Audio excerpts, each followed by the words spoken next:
Welcome back muli mga kaibigan sa bagong muling mga balita na ating mapapakinggan at mapapanood dito sa channel ng Bayan, ang Bayang Pinas. Dito, ating matutunghayan ang mga bagay na nangyayari sa ating bansa, partikular na umano sa loob na mismo ng gobyerno at lalong-lalo na dito sa kasalukuyang administrasyon. Ngunit bago ang lahat, kung bago ka pa lamang sa ating channel ay siguraduhin mong ikaw ay mag-subscribe, pindutin ang notification bell at syempre piliin na rin ang all upang lagi kang maging updated sa mga balitang bago, totoo at walang bias. Syempre mga kaibigan at kung mga ating mga solid viewers naman dyan ay maraming salamat naman po sa inyong walang sawang pagsuporta. At huwag din pong kalimutang magpakita ng suporta sa ating channel sa pamamagitan ng pag-like at pag-share sa ating mga videos. At syempre mga kaibigan, kung meron ka naman pong hinaing at opinyon, ang ating comment section ay bukas para sa inyong mga opinyon at mga hinaing at kung ano po ang nais nyong sabihin sa ating mga gobyerno upang mabasa na ito. Heto na nga mga kaibigan, atin nang panoorin at pakinggan ang balitang ito.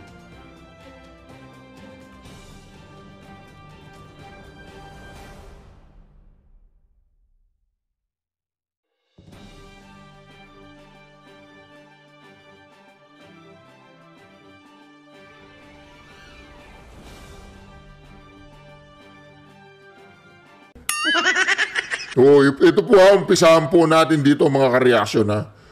Una, dito po mga kareaksyon, patungkol po sa war on drugs. Ito po ngayon ang tinutulak talaga ng mga kalaban. Ito ang tinutulak ng mga kampon ng kadiliman. Pakinggan po natin ito ha. Pakinggan natin ito. Nakatakda ng makipag-usap ang Pilipinas sa International Criminal Court o ICC sa gitna ng gumugulong nitong investigasyon sa war on drugs ng Administrasyong Duterte ayon kay Justice Secretary Crispin Remulla. Ayon kay Justice Secretary Bonjing Remulla, nakahanda na daw po makipag-usap ang Pilipinas. Di ba naalala ninyo 3 years ago, pag kinakausap nyo si Remulla, pagdating dito sa ICC, tsaka si Bangag, ano sabi nila? Hindi pwede. Hindi tayo pwede makipag-usap sa ICC. Kasi hindi na tayo miyembro ng ICC. Noong okay pa sila ng BP Sara at ni Pangulong Duterte. Hindi raw pwedeng mangimasok ang ICC. Ngayon, iba na yata ang ihip ng hangin. Parehas din po yan yung impeachment. Parehas yan. Sabi ni Bobong Marcos noon, 2 months ago, kung hindi ako magkakamali, ay tutol siya sa impeachment. Ayan o, Marcos says, he ordered to stop impeachment. Ayan po, nasa taas o. Nakikita po ninyo, move. Impeachment moves versus VP Sara Duterte. Pero ngayon, ano po sabi ni Manong Bersamin? Hindi raw po pinipigilan ni Bobong Marcos ang impeachment kasi wala siyang kapangyarihang pigilan ng Kongreso. Ano po yung kanyang pagka-president? Let's say, okay. Sasabihin na natin na separate power yan with equal power. Let's say, pero presidente po yan. Sa ayaw at sa gusto mo makikipag-cooperate ka dyan. Bakit? Kapag meron kang ginawang batas o bill o resolusyon, pagdating sa kanyang mesa, pwede niyang ibito. Ngayon, pagdating po dito sa usapang impeachment ni VP Sara Duterte, naniniwala po ba kayo na talagang tutol si Bangag sa impeachment? Imposible yan. Lalo na po, nung sinabi ni VP Sara na kapag ginurgur siya, ay magugurgur yung 3. Sino yung 3? Si Palaka, si Ngagba, tsaka si Tamba. Tuloy po natin. Ano sabi ni Crispin Bonjing Remulla? Nakatakda ng makipag-usap ang Pilipinas sa International Criminal Court o ICC sa gitna ng gumugulong nitong investigasyon sa war on drugs ng Administrasyong Duterte ayon kay Justice Secretary Crispin Remulla. Sa panayam ng news agency na Reuters, sinabi ni Remulla na gagawin ang dialogo sa lalong madaling panahon sa isang maayos na paraan at para sa diwa ng pagkakaisa. Sa lalong madaling panahon, sa diwa ng pagkakaisa. Diba? Gusto talagang makulong ang Pangulong Duterte ng mga tao na to? Gusto nila talagang makita ang nakaposa sa kamay ng Pangulong Duterte. Gusto talaga nilang makita ang mag-ama, si BP Sara at ang ating Pangulong Duterte doon sa loob ng kalaboso. At wait hindi sa Pilipinas, doon sa Netherlands, gusto nila makulong doon sa Netherlands. Ayos din no? Ayos. Sabi nila, hindi tayo pwedeng makipag-usap, pwedeng pumunta dito ang ICC. Yun po ang sabi nila noon Pero hindi sila pwedeng makipag-cooperate sa ICC. Hindi nila pwedeng sagutin anuman ang katanungan ng ICC, pero pwedeng pumunta ang ICC dito, magsagawa ng investigasyon, pero walang kooperasyon ng gobyerno ng Pilipinas. Pero ngayon, iba na po ang hihip ng hangin. Ano po yung hihip ng hangin? Ano? Nakatakda ng sa panayam ng news agency na Reuters, sinabi ni Remulla na gagawin ang dialogo sa lalong madaling panahon. Sa lalong madaling panahon. At para sa diwa ng pagkakaisa. Sa diwa ng pagkakaisa. Kasi masakit po sa mata yung nakita nila, yung diwa ng pagkakaisa na ginawa ng mga Pilipino na pinangunahan ng iglesia doon sa Quirino Grandstand at sa buong Pilipinas. Hindi po nila matanggap, inahanap-hanap ni Ngagba ang mga vlogger niya ang mga vloggers niya nung siya pa ay nangangampanya. Hello? Akala siguro ni Ngagba, yung mga vloggers na nagbablog sa kanya, yung hindi bayaran kasi meron siyang trolls. Pero, yung mga vloggers, hindi naman sa kanya yung mga vloggers. Kay BP Sara. Ngayon, merong mga natirang mga vloggers, yung mga ensaymada vloggers. Yung kapag ginagisan mo sila ng 1,000 o 2,000, magngangawa na. Yun po. Nagisan mong gano'n. Isang kalbong bakla, yung maitim na kalbong bakla, pag ginagisan mo yun ng 1,000, mumurahin na niya pati lolo't lola mo. Diba sabi mo, hoy, murahin mo yan yung pamilya niyan, murahin mo. Ubusin mo, magsimula sa apo hanggang doon sa pinakamatanda sa pamilya nila, itong 1,000. Magsisimula na yun. Kilala niyo kung sino yun? Nagre-recruit pa yun, narinig namin. Sa telepono narinig namin. Basta daw, puro papuri kay speaker ang gagawin. Di po namin alam kung sino yung speaker yon, kung JBL ba, kung boss, hindi namin alam kung anong speaker yon. Pupurihin daw nila itong JBL, napakaganda, napakalakas, balansi ang tunog, ganun. Tuloy natin. Hindi naman daw ipinagbabawal ng batas ang pakikipagtulungan sa isang international tribunal. Pero may mga area anyang maaring pagtulungan ng Pilipinas at ICC. Nang tanungin sa posibilidad na pagsapi muli ng bansa sa ICC, sabi ni Remulla, ibang issue pa raw ito. Sa ngayon, sinisimula na raw ang pagtukoy sa limitasyon ng pagiging isang non-member ng ICC. Desperado na po. Desperado na ang mga kampon ng kadiliman. Desperado na po, hindi na po nila alam kung anong gagawin nila. Kung ICC, si Bantag, impeachment,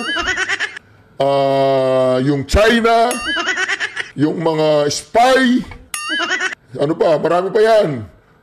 Yung mga pogo, sabi ni Barbers, yung mga pogo vloggers daw, papaaresto niya, ipapaimbestiga. Baka magalit siya sa Tambaluslos, Barbers, Baka magalit siya sa tamba. Dahan-dahan sa pagsasalita. Ay hindi, baka utos ni Tamba. Baka utos niya yun na kailangan ipatawag lahat ng mga vloggers na nagkikriticize sa gobyerno, sa Quadcom, at sa... Pero yung mga nagkikriticize, yung mga vloggers na nagkikriticize kay Pangulong Duterte, kay VP Sara Duterte, lahat po ng mga nagkikriticize sa mga kalaban nila ay hindi nila yata ipapatawag. Ganun ba yun, Barbers? Ipapatawag mo lang yung mga nagkikriticize sa'yo na sangkot ka, sangkot ang pamilya mo sa illegal na droga, di umano? Ako hindi ako naniniwala doon, uulitin ko hindi ako naniniwalang sangkot ka. Ang problema mo, yung buong Pilipinas. Tanungin mo kung naniniwala o hindi. Naniniwala po ba kayo na ang pamilya ni Barber ay sangkot sa droga? Naniniwala po ba kayo doon? Ako hindi. Hindi ko lang kung naniniwala kayo. Balikan po natin ito Sabi po ni Remula, para sa diwa ng pagkakaisa. At pag-uusapan daw ng ICC at ang gobyerno ng Pilipinas, yung mga pwede natin gawin bilang non-member. Boying, di ba, Secretary of Justice ka? Wala ka bang tiwala sa justice system natin sa Pilipinas, Boying? Wala ka tiwala sa justice system natin dito? Hindi umuubra? Kung sakali mang may pananagutan ng Pangulong Duterte, hindi nyo kayang habulin? Hindi nyo kayang ihabla? Hindi nyo kayang kasuhan? Kailangan pa ninyo ang ang tulong ng mga baboy? Tinatawag ko po kasing ICC yung mga baboy yung ICC. Kasi pinapayagan natin babuyin ng ating bansa. Sino ang promotor ng ICC sa Pilipinas? Mga makakaliwang grupo. Sino yung makakaliwang grupo? Tanungin mo si Raulo, saka si Brosas, saka si Castro na convicted siyang yung child abuse ba yun? Child abuse. So, convicted siya doon. Ano ba yun? Kidnapping, gano'n? Tanungin nyo yung tatlong yun. Alam nila kung ano yung ICC. I-explain po nila sa atin yung ICC. Tuloy. Pati na rin ang saklaw sa mga krimeng naganap bago ang pagkalas ng Pilipinas noong Administrasyong Duterte. Maaari rin daw makatulong ang ICC sa pagpapabilis ng sariling investigasyon ng Pilipinas sa war on drugs. Sinusubukan ng GMA Integrated News na kunan ng pahayag si dating Pangulong Rodrigo Duterte kaugnay rito. Pero nauna niyang sinabi sa pagdinig sa Kamara na dapat bilisan ng ICC ang kanilang investigasyon. Nakita po ninyo yung mga ka-reaction. Napanood niyo yun. Ang gagawin daw nila, kakalkalin nila yung mga kaso bago pa tayo kumala sa ICC. Ang galing yan, no? Anong buwan tayo kumalas? Anong buwan tayo kumalas sa ICC? Halimbawa lang to, 2017, December.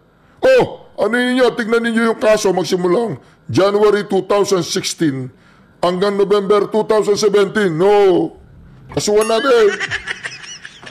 Bilangin natin kung ilan yung kaso doon. Bakit? Membro pa tayo nun membro pa tayo nun. Ganun ba yun? Sige. Simulan na natin. Anong masasabi naman ni Manong Bersamin? Ito, importante po ito. Wala marinig natin ito. It comes to ICC because Secretary Remulla mentioned that we're having a softened stance when it comes to the probe on the drug war. Ganito yung sa ICC, we have withdrawn from the ICC, membership from the ICC, and that withdrawal is already in effect. Pero we have been very clear in our statements regarding this. If the ICC makes a move and courses the move through the Interpol, and the Interpol makes the request to us for the arrest or delivery of the custody of a person subject Sabihin to mo ICC na. jurisdiction. Hindi lang. Sabihin mo na, arrest o PRRD. O naman, Bersamin ulitin natin ha. Banggitin mo na yung pangalan ni PRRD. Oy, Little President. Banggitin mo na yung pangalan ni PRRD. Naiya ka pa In effect. Pero we have been very clear in our statements regarding this. If the ICC makes a move and courses the move through the Interpol, and the Interpol makes the request to us for the arrest or delivery of the custody of a person subject to ICC jurisdiction.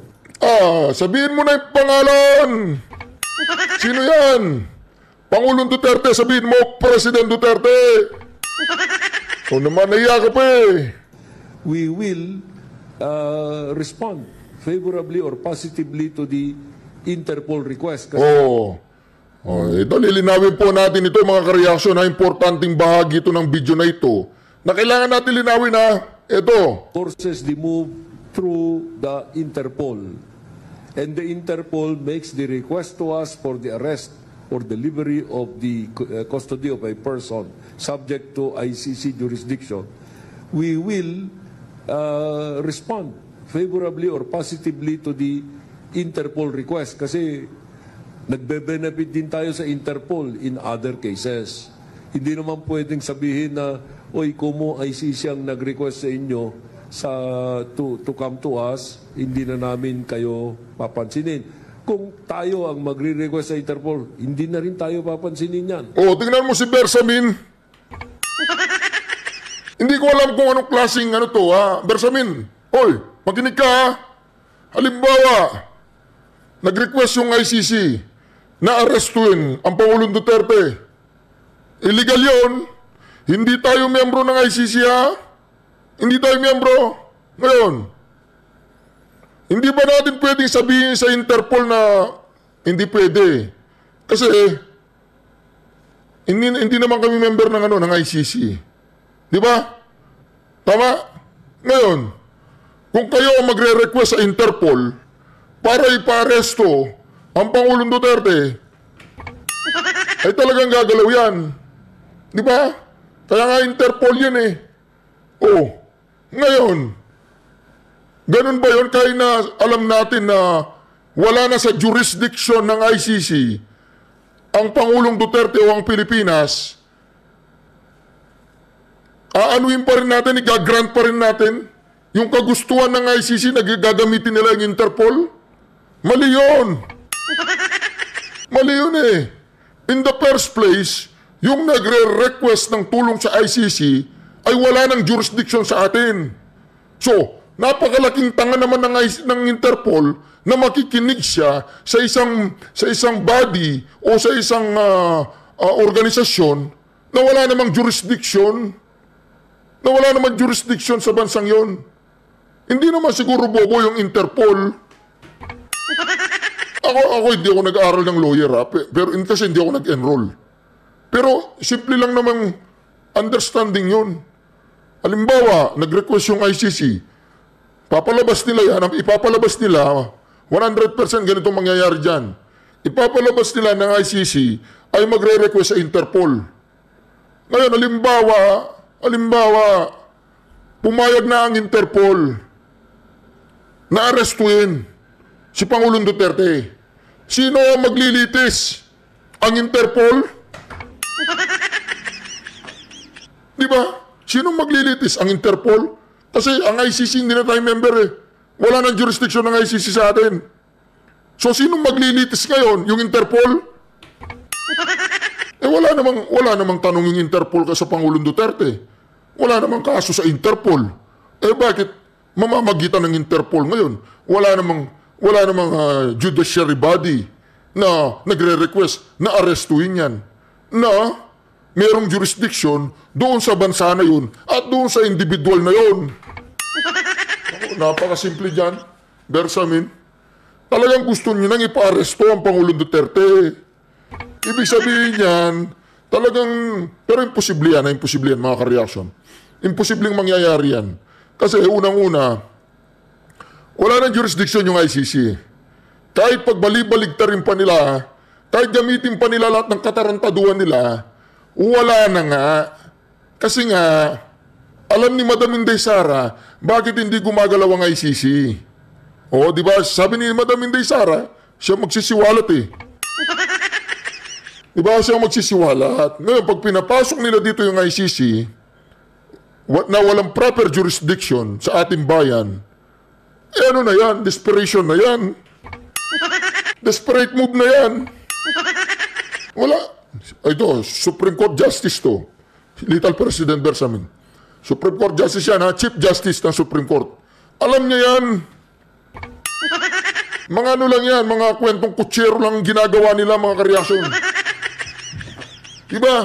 Kung nakikinig ang Pangulong Duterte, mag-comments ka sa comment section, Pangulong Duterte. Okay, wag na kasi nakakaya naman siya, baka sabihin mo nagdidemand ako eh. Pero ang ibig ko sabihin dito, mga kareaksyon, mga kababayan, paano susunod ang isang, let's say, Interpol? Ang Interpol, siguro naman ang Interpol, law enforcer yan, di ba? International law enforcer. International law enforcer yan. So, ibig sabihin, alam nila yung law international. Paano sila susunod sa ICC kung alam ng Interpol na wala namang jurisdiction yung ICC sa Pilipinas, hindi membro? Alam namang gagalaw ang Interpol dyan. Makakasuhan pa yung Interpol sa gagawin niya eh. Sasabihin niya, Interpol kami, parang pulis yan, di ba? Law enforcement ng pulis. O subukan mong papasukin ng pulis sa isang bahay na wala silang search warrant, tsaka warrant of arrest. Tignan natin kung hindi makakasuhan yung pulis. Di ba? Tama? Oh. Ngayon, itong Interpol, alam nila na walang jurisdiction tong ICC dito sa Pilipinas, sa Pangulong Duterte. Anong mangyayari sa Interpol? Susunod yan? Pero na lang kung talaga merong matinding pagsalakay sa katarantaduan ng mga tao, baka mababayaran, di ba? Ako, naniniwala ako na ang Interpol hindi mga mamang at sumusunod sila sa international norm, law. Alam nila. So kung alam ng Interpol na hindi na miyembro ng ICC ang Pilipinas, tapos mag-uutos yung ICC sa Interpol, hindi naman gagawin yung Interpol. Sasabihin sa ICC, ba't hindi kayo? Ba't kami? Di ba international din kayo? O international din kami. International Police. Kayo, International Criminal Court. O pares tayong international. O kayo ang mag-aresto dyan. O limbawa, mag-request sa Pilipinas. Meron silang ipapa-aresto doon sa ibang bansa. O gagalaw ang Interpol. O dahil merong judiciary body na nag-utos doon sa Interpol. Ngayon, mag-uutos ng ICC na hindi naman tayo member, paano susunod ang Interpol dyan? Oh. Di ba? Walang jurisdiction. Yun po ang sinasabi natin dito. Mga lawyer dyan, correct me if I'm wrong. Hindi ako lawyer. Kasi hindi ako nag-enroll. Ang kulit naman eh. Kung nag-enroll ako, lawyer ako, siguro hindi ko lang kung mababayaran din ako. Hindi ako mababayaran, di ba? Kaya nga nag-lawyer ako para kumita, no? Kaya sabi ko sa inyo mga ka-reaction, hindi po pwede na nahirapan po sila. Nahirapan ang mga kampon ng kadiliman. Kaya dito, kung ipapa-aresto ang Pangulong Duterte sa Interpol, malabo. Malabo po, Little President. Manong Little President Bersamin. Malabo. Sasabihin mo, magre-request yung Interpol na magigipag-cooperate tayo para arestuin si Pangulong Duterte. Anong grounds? Dahil sa ICC? O di ba? Dahil sa ICC, arestuin ng Interpol ang Pangulong Duterte. O mga siraulo ba tayo mga Pilipino, ibibigay natin yung kapwa natin sa ICC na alam naman natin hindi tayo member niyan? Pero na lang kung talagang galit na galit ka sa kababayan mo, para ikaw si Judas, sa ilang pirasong pila, kaya binenta niya yung lokasyon ng Panginoong Yesus. Diba? Hindi ko alam. Malabo po yan. Malabo ang gusto nila. Kasi unang-una, talagang gumagawa po ng paraan itong mga kampon ng kadiliman para mabulabog ang mga Duterte, mabulabog tayo, mawala tayo sa focus dun sa tinatawag nating bicameral committee report. Wag nyo kami lituin. Sino ang naglagay ng numero doon sa bicameral committee report? Sino? Sino ang naglagay ng numero at ibinigay yung General Appropriation Bill sa Pangulo at tuluyang naging General Appropriation Act? Doon sa bicameral committee report, sino ang bumahasa doon sa papel na yun? Simple lang naman mga ka-reaction eh. Simple lang naman. Sino? O, tuloy natin ha. Because that is committee. Ang tawag doon eh. Tingnan natin. To, alam mo yung mga lawyer, magaling manlil lang yan. Lalo-lalo na kung judge na yung nagsasalita. Hindi lang basta-basta judge. Chief Justice na inappoint ng Pangulong Duterte doon sa Supreme Court at tapos naging GSIS chairman. Basta naging chairman pa siya ng isang ahensya ng gobyerno. Okay? Naging chairman o secretary. Ngayon, ano siya ngayon? Secretary, executive secretary, little president nga eh. Little president siya ngayon, executive secretary. Siya yung pinalit kay Vic Rodriguez siya, di ba? Play natin. Respond favorably or positively to the Interpol request kasi nagbe-benefit din tayo sa Interpol in other cases. Hindi naman pwedeng sabihin na, oy, kumo ICC ang nag-request sa inyo to come to us, hindi na namin kayo papansinin. Alam niyo po yung sounds na talagang desperado na sila. Judge 2 alam naman niya eh, na hindi pwede mag-utos siyang ICC kung kanino man. Dahil mismong ICC, wala namang jurisdiction sa atin. Manong, judge ka, di ba? Di ba naiintindihan mo yung sinasabi ko? Hindi tama. Hindi tama yung sinasabi ko. Okay. Kung tayo ang magre-request sa Interpol, hindi na rin tayo papansinin yan. Because that is committee. Ganun ba, Manong Bersamin? Kapag nag-request yung Interpol, kahit mali, papansinin natin sila, hindi natin kukwestiyonin. Para lamang dun sa pag tayo ang umingi sa kanila, para pansinin nila tayo. Ganon. Hindi ba natin pwedeng sabihin sa Interpol na, excuse me my friend, wala na sa jurisdiction ng ICC ang Pilipinas. That's why we cannot give you a hand or help to arrest the best president in the history of the universe. Hindi pa natin pwede sabihin yun?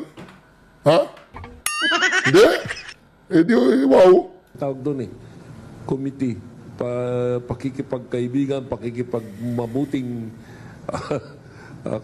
you know what that means. No? Makes the request to us for the arrest or delivery of the custody of a person subject to ICC jurisdiction, we will respond favorably or positively to the Interpol request kasi nagbe-benefit din tayo sa Interpol in other cases. Hindi naman pwedeng sabihin na, oy, kumo ICC ang nag-request sa inyo to come to us, hindi na namin kayo papansinin. Kung tayo ang magre-request sa Interpol, hindi na rin tayo papansinin yan. Because that is committee, ang tawag doon eh. Committee. Pakikipagkaibigan, pakikipagmabuting you know what that means, no? Okay. Sir, Anong you know what that means? Meron siyang, you know what that means ha? Ano yun? Ano yung, explain mo yun, Bersamin, ano yung you know what that means? Grabe, grabe. Desperate move na to. ano po yung sinasabi niyang mga areas of cooperation na pwedeng gawin ng Philippines and ICC? Well, Yun po ba yun? ganito yan, wala namang definite na o klaro na sinabi na magko-cooperate kagad. Okay? I do not even know kung ano ang ibig sabihin ni Secretary Boying. Oh. But as far as experience has given to the government shows, yung request ng Interpol should always be respected. Bakit Interpol? Bakit pinipilit mo Interpol? Ano? Bakit magre-request ang Interpol? Bakit gagalaw ang Interpol kung wala naman judiciary body na mag-i-issue ng warrant of arrest? Sino maglilitis Interpol? Ikaw naman, Manong Bersamin? Because the Interpol is also doing us service in other areas similar to this. So, that's the meaning of committee. Oo. So sir, yung position po ng government, ng Philippine government or ni PBBM sa ICC is still the same? Well, you see, yung position is, wala na tayo sa jurisdiction ng ICC. Yun! Pero that does not necessarily mean, because of what I just said, that does not necessarily mean that the order of the ICC enforced through the Interpol is to be ignored. I'm not saying na yung ICC ang inaano natin, yung Interpol ang pinagbibigyan natin. Thank you po.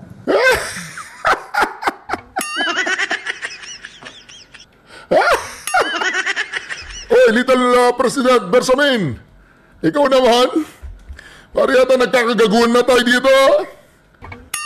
Hindi mo may tatago na wala ng jurisdiction ng ICC sa Pilipinas.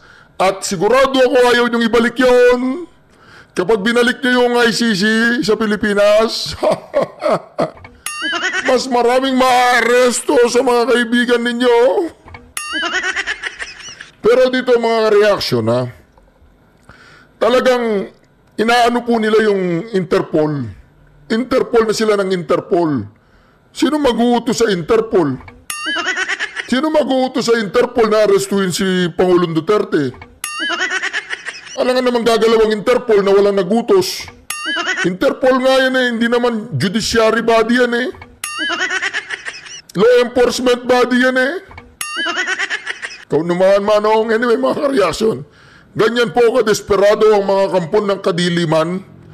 Ganyan po kadesperado ang kanilang galawan upang mapaaresto lamang ang ating Pangulong Duterte na pinipilit po nilang magkaroon ng paraan at gumagawa sila ng dahilan upang makapagsalita po sila sa publiko katulad